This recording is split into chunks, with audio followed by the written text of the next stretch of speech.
చట్టం తన పని తాను చేయడం మానేసి తప్పుకి చుట్టమైతే న్యాయ వ్యవస్థ పట్టించుకోకపోతే జరిగే అరాచక విధ్వంసాలకు సజీవ సాక్ష్యం అవుతున్నటువంటి ఉదంతాలు ఇది.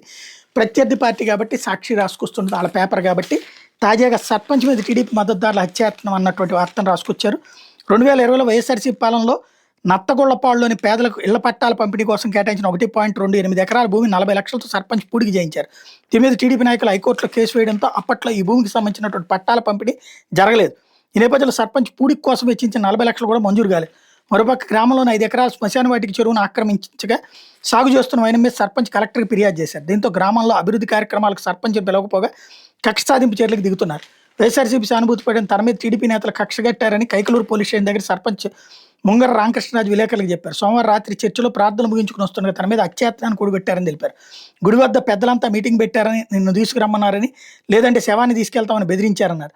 కూటమి నాయకుడు ప్రోద్బలంతోనే జరుగుతోందని వివరించారు. సర్పంచ్ భార్య నవ్య మాట్లాడి తన భర్తకు ప్రాణహాని ఉందని, తన భర్తకు తమ కుటుంబానికి పోలీసులు రక్షణ కల్పించాలని కోరారు. గ్రామానికి చెందిన నబిగారి కృష్ణానందరావు, నబిగారి ఏడుకొండలు ఆదేశాలతో ముంగర్ నరేంద్ర, సైదు నరసింహ, ముంగర్ ఫణీంద్ర, మోరు సంపత్ తమను హత్య చేయడానికి యత్నించారని పోలీసులకు ఇచ్చినటువంటి ఫిర్యాదులో సర్పంచ్ పేర్కొన్నారు. గ్రామంలో గొడవ జరుగుతుందని సమాచారం అందగానే గ్రామంలో గస్తీ ఏర్పాటు చేశామని చెప్పారు.